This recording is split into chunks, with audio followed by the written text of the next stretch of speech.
So thank you for joining us, Chief Minister. So first of all, can you take us through how this happened and how it's being tackled at the moment? What are the immediate aims? What's happening right now? Well, as you know, this afternoon we received a notice that the hull of the OS-35 was starting breaking. This can have happened because of the physics of the way that the hull was positioned against the seabed, the rising tide, and the weights of both the fuel and the engine at one side of the vessel and the load that it carries. So this is something which is not affected necessarily by the atmospherics, simply by the physics of the fact of how the ship was positioned.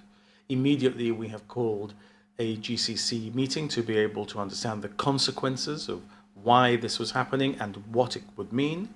Whether or not we had been able to start pumping operations, which had not been possible. We have not been able to remove the fuel from the vessel because the pumps were not able to pull the fuel out. This was also something that would have taken more days of work and is something that is still likely possible. And as a result of finding ourselves with a vessel which had then had 24 people on board, still has 500 tons of fuel on board and is off our coast, the GCC made the decision, which I've given effect to declare a major incident in Gibraltar, an emergency in effect. But you say the fuel hasn't been removed yet. There were considerations as to whether to remove the fuel on it. Is this a decision that should have been taken earlier? No, not at all. It's not a decision that could have been taken earlier. It is fiction to think that we could have done something that we have not done earlier. The process of bringing a bunker barge alongside and being able to start the process of pumping is not something that could have been done any faster than is in the process of being done. And indeed, at the moment, we have no fuel leak. What we have is the escape of lube oil, or lube fluid, hydraulic fluid rather, not lube oil and not heavy fuel oil and not diesel. So we are not yet seeing that any of what we could have taken out, except it was not possible to take it out sooner, is leaking. What's leaking is the hydraulic fuel in the mechanisms that go around the ship. We still believe it may be possible to remove all of the heavy fuel and the diesel, and that operation continues, although now with the added complication that it's likely that one of the fuel tanks, the smaller of all the fuel tanks, is forward of the break in the ship. You mentioned the leak of lube fluid. How concerned should people be about the leak that there already is, even if there isn't any further leak? The leak that we have seen already, how much of a concern is this environmentally? So excuse me if I haven't got my terminology wrong. It's hydraulic fluid. Hydraulic fluid, yeah. And not lube oil, it's hydraulic fluid. Hydraulic fluid also evaporates more quickly than the rest of the oil. It's all caught within the boom. All of that is being collected inside the boom, and we think that we can ensure that it's all collected without in any way coming outside of the boom area. A small amount of heavy fuel has been visible, but it's a very small amount and it's not increasing. And of course that's because there are pipes going through the ship. Even though the tanks are secured, that small escape has occurred, but that is also within the boom. We're making sure it doesn't escape and it's skimmed and collected in a way that ensures it doesn't come onto any part of our coast, or indeed has no transboundary effect affecting our neighbours' coasts. And in terms of the rest of the fuel, where is the breach exactly? How much of a chance is there that this rest of this oil could escape? So I cannot answer that question yet. We will have divers who will be analysing that as soon as possible. What we do know is that the tanks are not the area where the breach has occurred.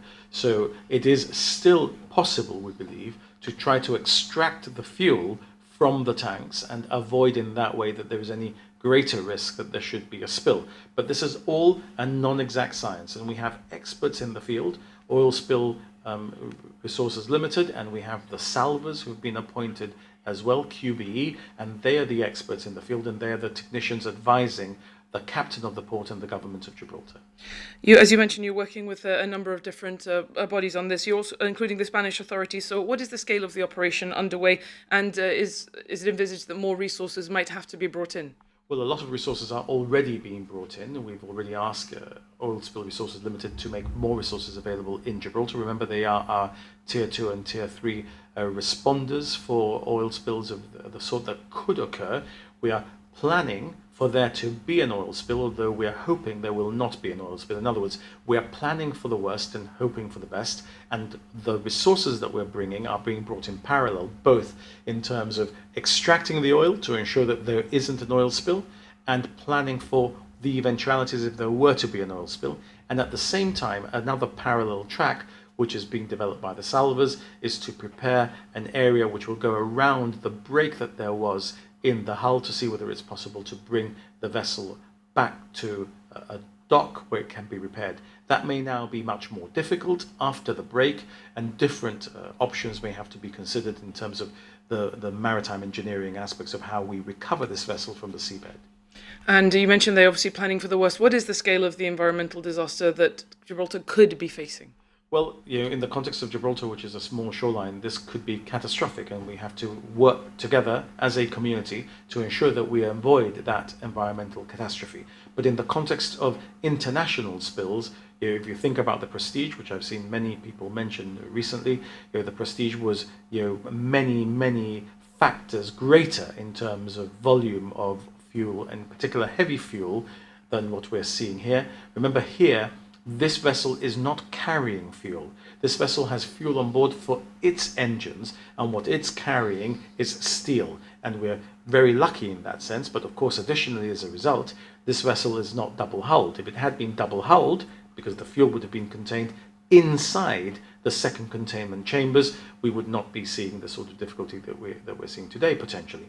So we have to take all of those factors into account. We have to work with the experts and take expert advice. And what I would say to people at home is to rest assured that these are not decisions being made by lay people or indeed by politicians who are advised by lay people. These are decisions being made by experts advising other experts and ensuring that they're doing the best possible job to avoid an environmental catastrophe for Gibraltar, and not just for Gibraltar, for Morocco, and in particular for our neighbour Spain, who has as much skin in this game as we do, because their coast is coextensive with ours. And that's why we're cooperating so closely with the port of Algeciras, and I'm communicating constantly with the mayor of La Linea, with the mayor of San Roque, which are the two neighbouring municipalities, and with the president of the Junta de Andalusia. In terms of how this happened, is there any further clarity? Obviously, at the moment, the efforts are being focused on the incident at hand, but in terms of how the ship came to collide in the first place, is there any clarity on this, and has any action been taken? Will we be seeing, or are there any arrests? So remember that there are a number of different jurisdictions in play here. You have the jurisdiction of the captain of the port, who at the same time as he is dealing with the events has another team that's looking at the issues that arose on the night. Then you've got the criminal jurisdiction. The Royal Gibraltar Police is involved. They've already been involved in taking statements from some individuals, but any statements as to what is happening in respect of the investigation in relation to the criminal jurisdiction would be handled by the Royal Gibraltar Police and not by the government. We have a separation of prosecutorial authorities and an independent judiciary, and all of that would be announced and managed by them, not by the government. We're dealing with the action, with the emergency, through the office of the captain of the port, and my office is involved in declaring the major incident to bring together all of the agencies and ensure that all the resources of Gibraltar are made available to the captain of the port to assist him in the work that he's doing now. And of course, there's been a human side to this as well. All crew and surveyors evacuated. What risk did they find themselves at? How quickly did this operation have to take place? Well, we ensured that there was no risk by evacuating them very quickly the minute that there was an indication that the hull was breaking, and the extent of the break and how quickly it might result in both parts of the vessel coming apart, which has not yet happened and may not happen. But to avoid any such risk, we immediately then removed the 24 sailors from the vessel, including the master. We removed all those who were on board for the purposes of the exercise that was being undertaken for the pumping of the fuel, and we're slowly allowing back the salvors and the representatives of the P&I Club and other experts may have to go on board in a way that is safe and secure. The first order of business, of course, is to secure the lives and safety of the crew of a vessel. The Safety of Life at Sea Convention binds Gibraltar, as it does all other states are the signatories to it, and the United Kingdom is a signatory to it. And then the second order of business is just as key a consideration, which is the protection of the marine environment, the protection of our coasts and our neighbouring coasts, and in particular the protection of Catalan Bay. In terms of the handling of this incident, obviously it was decided to take the ship to the east side to beach it. Was the possibility of a breakage like this anticipated in that decision? Is that a decision that will be looked back over? Well, look, that's a decision that was taken before I was even aware that there was a ship in distress in Gibraltar, but it's a decision taken by the people who understand the maritime world and who understand what the right way to deal with this sort of eventuality is. And I'm very confident, given what I have been told since then, that it was the right decision to protect the lives of the 24 crew members, which is the prime issue that we must be concerned about, because it was impossible at the time that it was realized that the ship was taking in water. It was impossible for the ship to make it back to port. It would have sunk. And if it sunk in the Bay of Gibraltar, the depths in the Bay of Gibraltar are great. It would have been very difficult to ensure that we would be able to get the 24 crew members off. It would not have made it any easier to recover the vessel, and what we would be facing then would be the impossibility of any chance that we might be able to take out the fuel from the vessel as we are now able to do. So I think in hindsight, but this of course will be looked at in hindsight, this seems to me to have been the right decision, which enjoys my support. And from the little that I have been able to understand of the technicalities of this issue, when it's looked at by others, it will also be believed to have been the right decision.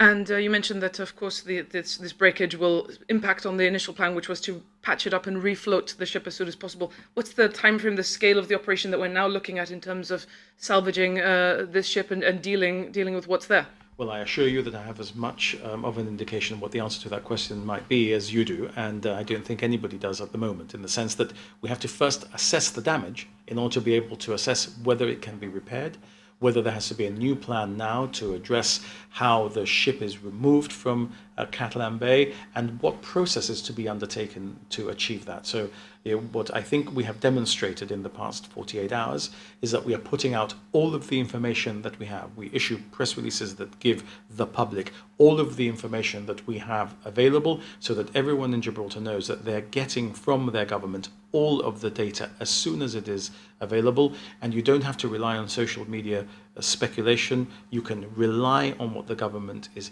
putting out there to know the latest facts about what is happening. And the experts are in the Port Authority, they are in the P&I Club, in the Salvage Company, and in Oil Spill Response Limited, who are the experts appointed by the government for these eventualities. And finally, coming back to the immediate moment, what are the next steps? The following hours could, of course, be crucial. What can we expect? What can we hope to see? And what do we hope not to see? Well, in a few moments, when you leave the bunker, we will be reconvening as the Gibraltar Contingency Council. We will have the captain of the port coming in by video link to the council to meet with us, to give us the latest information. He's got the Salvers and Oil Spill Response Limited with him, and we will be undertaking an exercise of considering whether Gibraltar's resources have to be deployed in any other way that may be necessary to assist the speediest resolution of this matter, to find any possible way of avoiding that there should be any oil spill which might affect our coastline or our neighbour's coastline.